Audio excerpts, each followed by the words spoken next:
अगर आपने अब तक हमारे चैनल को सब्सक्राइब नहीं किया है तो प्लीज़ हमारे चैनल को सब्सक्राइब करें और हमारे आने वाली वीडियोज अपडेट्स पाने के लिए हमारे बेल आइकन को जरूर छू दें।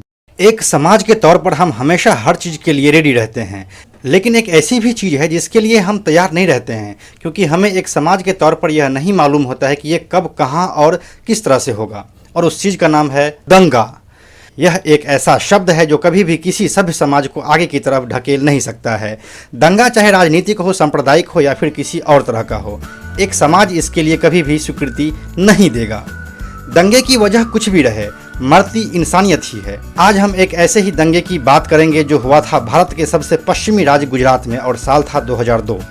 इस घटना को सही तरह से जानने के लिए आपको इस वीडियो को पूरा देखना होगा, ताकि आप समझ सके कि यह किस प्रकार से फैला और इसके दोषी कौन कौन हैं। नमस्कार, मेरा नाम है प्रशांत और आप देख रहे हैं bajojara.com का यूट्यूब चैनल। हम बात करते हैं शुरुआत से कि यह कब, कहां और किस तरह से शुरू हुई। यह पूरा वाकया शुरू करने से पहले मैं एक बात स्पष्ट तौर पर रख रहा हूं आपके सामने कि मैं आपको वही सब बात बताऊंगा जो पब्लिक डोमेन में उपलब्ध है। मैं यहां किसी भी संप्रदाय का पक्षधर नहीं हूं। मैं सिर्फ उन बातों को ही रखूंगा जो उन दिनों घटित हुई। जैसा कि हम सभी को मालूम है कि अयोध्या में मंदिर मस्जिद का विवाद सालों से चलता आ रहा है। कितने ही हिंदू और मुस्लिम धार्मिक संगठन इससे जुड़े हुए हैं और समय समय पर अपनी बात भी रखते रहते हैं। ऐसा ही एक आयोजन फरवरी 2002 में विश्व हिंदू परिषद द्वारा किया गया था। उस आयोजन का नाम दिया गया था पूर्णाहुति महायज्ञ। इसमें भाग लेने के लिए लगभग पूरे देश से राम भक्त वहां पर पहुंचे थे, जिन्हें आम शब्दों में कार सेवक कहा जाता है। कार सेवक शब्द का मतलब होता है कार जोर सेवक। संस्कृत के इस शब्द का हिंदी में मतलब होता है स्वेच्छा भाव से सेवा करते रहना, मतलब वो सेवा जिसके लिए आपको कोई पारिश्रमिक या मेहनताना नहीं मिलता है।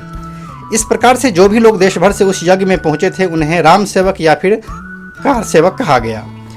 यज्ञ समाप्त होने के बाद 25 फरवरी 2002 को एक ट्रेन साबरमती एक्सप्रेस अयोध्या से अहमदाबाद के लिए निकली। इसके बोगी नंबर S5 और S6 में खास करके सिर्फ कार सेवक ही बैठे हुए थे। अमूमन भारत में लंबी दूरी के ट्रेन लेट ही रहती है। उस दिन भी थी। जिस ट्रेन को 4 बजे सुबह में अहमदाबाद पहुंच जाना था, वो ट्रेन 6:30 बजे गोधरा से एक स्टेशन पहले दाहोद रेलवे स्टेशन पर रुका हुआ था। दाहोद से ट्रेन खुली और सुबह के 7:43 बजे गोधरा स्टेशन पर रुकी। यहाँ ट्रेन अपने आप नहीं रुकी थी, बल्कि चेन पुलिंग करके इसको रोका गया था। और यह चेन पुलिंग एक बार नहीं बल्कि कई बार किया गया था, ऐसा एक रिपोर्ट के हवाले से मालूम चला, जो कि उस ट्रेन के ड्राइवर ने बाद में बताया। यह ट्रेन पूरी तरह से स्टेशन पर नहीं बल्कि आउटर पर खड़ी थी। आउटर वो होता है जहाँ से प्लेटफॉर्म शुरू होने वाला होता है। वहाँ आउटर के पास जो आवासीय इलाका था वह मुस्लिम का था। अचानक से लगभग 2000 की संख्या में लोग वहां पहुंचे और खास तौर पर उसी दोनों डिब्बे यानी कि S5 और S6 को निशाना बनाया। उस पर ईंट पत्थर फेंके गए, घरेलू हथियार से हमला किया गया और उस दोनों बोगी को आग के हवाले कर दिया गया। इस भयावह आगजनी में कुल 59 लोगों की मौके पर ही मौत हो गई और 50 के आसपास बुरी तरह से या तो झुलस गए या फिर हमले में घायल हो गए। मरने वाले में 22 पुरुष, 27 महिला और 10 बच्चे थे।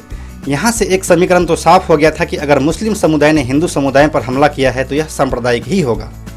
इस भयानक हादसे के बाद साबरमती एक्सप्रेस अहमदाबाद स्टेशन पर शाम 7:30 बजे पहुंची।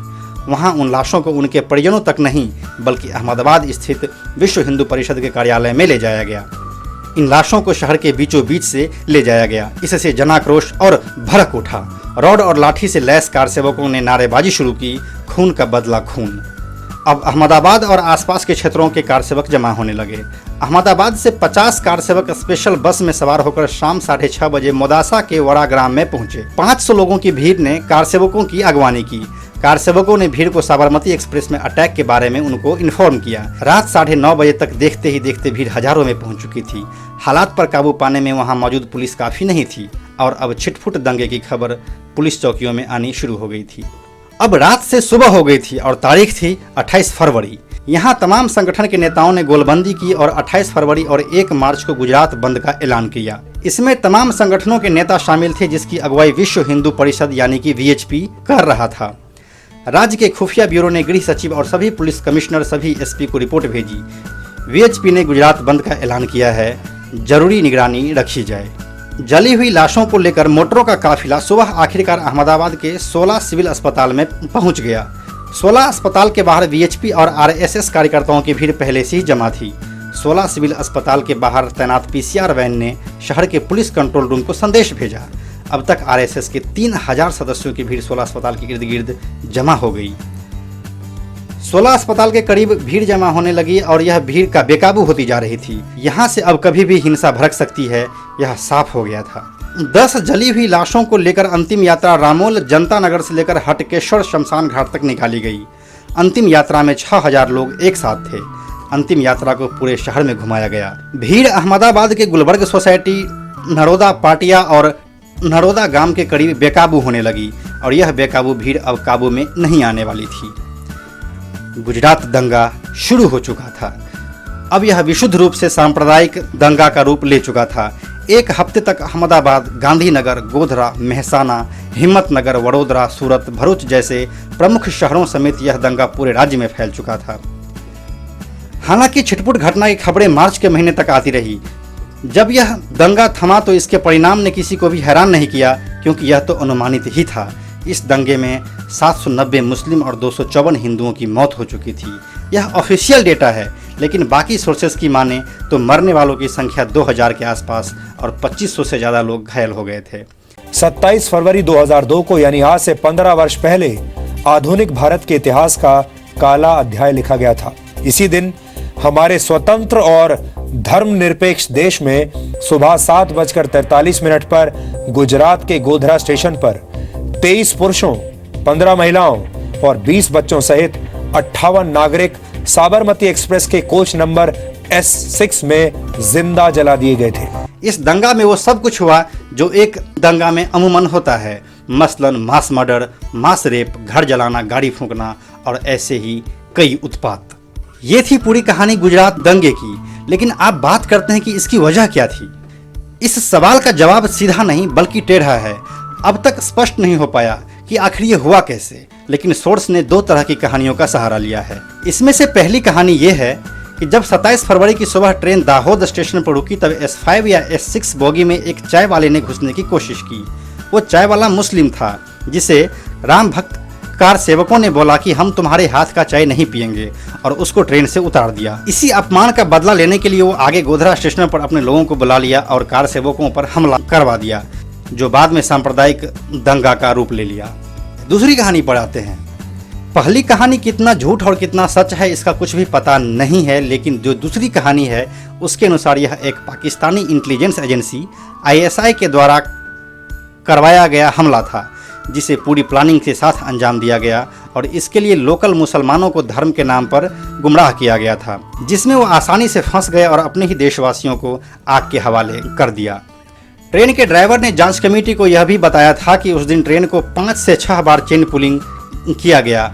जांच में एक बात और सामने आई कि उस दिन ट्रेन में 60 लीटर से ज़्यादा केरोसिन का तेल रखा गया था, जिसका इस्तेमाल ट्रेन को जलाने के लिए किया गया।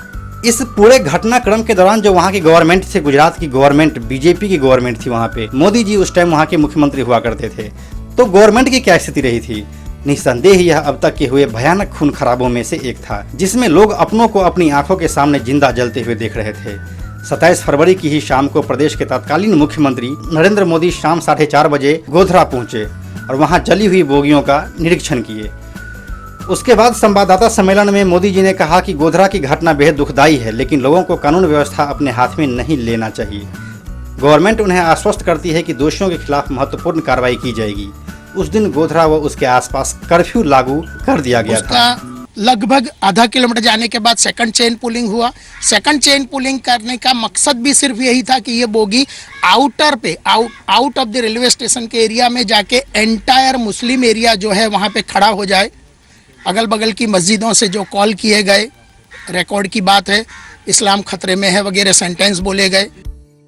और उसी दिन गुजरात के गृह मंत्रालय ने पुलिस फोर्स को यह जरूरी आदेश दिया कि कानून व्यवस्था को बहाल करने के लिए जरूरी स्टेप्स उठाए जाएं। दंगा भड़कने से रोकने के लिए सुरक्षा के लिहाज से बड़े पैमाने पर संदिग्ध लोगों को अरेस्ट भी किया गया था। जिन 217 लोगों को अरेस्ट किया गया उनमें से 137 हिंदू और 80 मुसलमान थे। गवर्नमेंट यह जानती थी कि हिंदुओं को गिरफ्तार करने से भाजपा और उनके मंत्रिमंडल के कुछ सदस्यों को मुसीबतों का सामना करना पड़ेगा, लेकिन सरकार ने इस आशंका के बावजूद यह स्टेप्स उठाया। कल प्रातःकाल साबरमती एक्सप्रेस गोधरा से चल करके लगभग 1 किलोमीटर जब आगे पहुंची, तब एक भयंकर घटना वहां पर हुई, जिसके संदर्भ में ही आज प्रातःकाल बजट प्रस्तुत होने से ही पहले कई सदस्यों ने और क्षोभ प्रकट किया।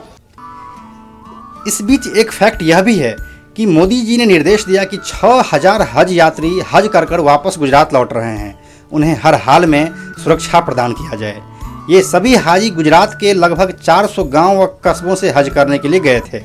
गवर्नमेंट ने इन सभी 6000 हाजियों को बिल्कुल सुरक्षित उनके घर तक पहुंचा दिया। हालात के नियंत्रित होने के इंतजार और इन्हें सुरक्षित घर तक पहुंचाने में गवर्नमेंट को 20 मार्च 2002 तक का वक्त लग गया, लेकिन इनमें से एक को भी हिंसा का सामना नहीं करना पड़ा, यानी कि सभी के सभी 6000 हज यात्रियों को सुरक्षित उनके घर पर पहुंचा दिया गया। अब बात करते हैं जांच और रिपोर्ट की। इसमें क्या सामने आया? घटना जब इतनी बड़ी थी तो इम्पैक्ट भी बहुत बड़ा होना था, हुआ भी यही। कई तरह के कमेटियों का गठन किया गया कोर्ट के द्वारा। कईयों ने अपनी प्राइवेट इन्वेस्टिगेशन भी किया, जिसमें न्यूज चैनल्स मुख्य थे, लेकिन आखिर में एसआईटी की एक विशेष अदालत ने 1 मार्च 2011 को इस मामले में 31 लोगों को दोषी करार दिया था, जबकि 63 आरोपियों को सबूत के अभाव में छोड़ दिया गया। इनमें से 11 दोषियों को मौत की सजा सुनाई गई, जबकि 20 को उम्र कैद की सजा हुई। अब बात करते हैं आज के माहौल की। आज कैसा माहौल है गुजरात का? गुजरात में लगभग 80% हिंदू आबादी है और 10% मुस्लिम आबादी।